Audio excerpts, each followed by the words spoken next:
WFYI podcast brought to you by Bloomington, Indiana, an American college town offering food and drink, college sports, outdoor activities, live music, cool art, and good times daily. Everyone is welcome in Bloomington. More information at visitbloomington.com. This is WFYI News Now. It's April 18th, and I'm Abriana Herron. On today's show, faculty at IU Bloomington declare no confidence in their leadership. The Republican primary for governor is the most expensive in state history. In an effort to review Indianapolis's recent uptick in officer-involved shootings.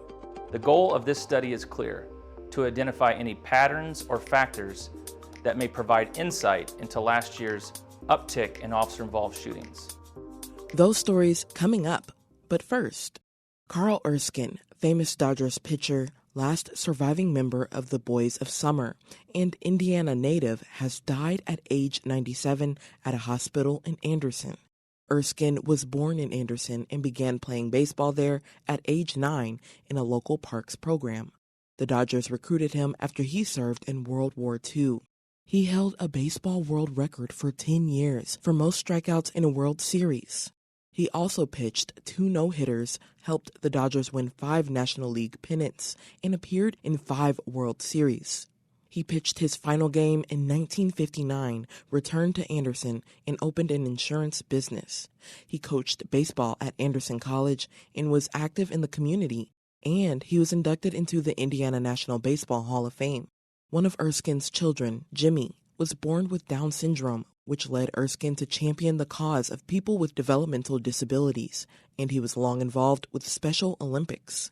He is survived by wife Betty, sons Danny and Gary, and daughter Susan. And Indiana University's Bloomington faculty have declared no confidence in President Pamela Whitten, Provost Rahul Shrivastav, and Vice Provost of Faculty and Academic Affairs Carrie Docherty. Nearly 1,000 faculty voted Tuesday, and an overwhelming number expressed no confidence in the school's leaders. While a dozen faculty voted in opposition, most discussion and debate criticized their actions this year, particularly pointing to censorship, disrespect of academic freedom, and failure to share governance. Faculty cannot remove a leader from the university, and Bloomington Faculty Council President Colin Johnson says the vote is advisory. That does not mean that expressions of the faculty's collective will are inconsequential, however.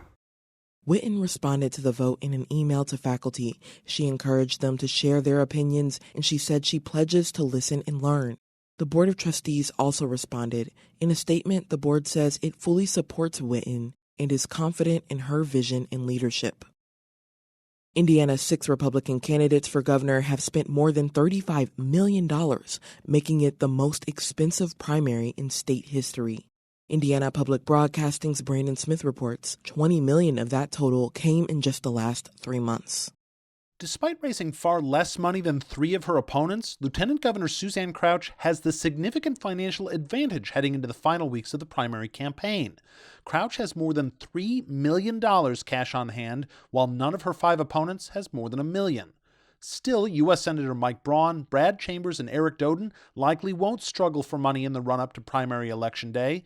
Those 3 combined raised nearly $12 million so far this year, while spending almost $18 million.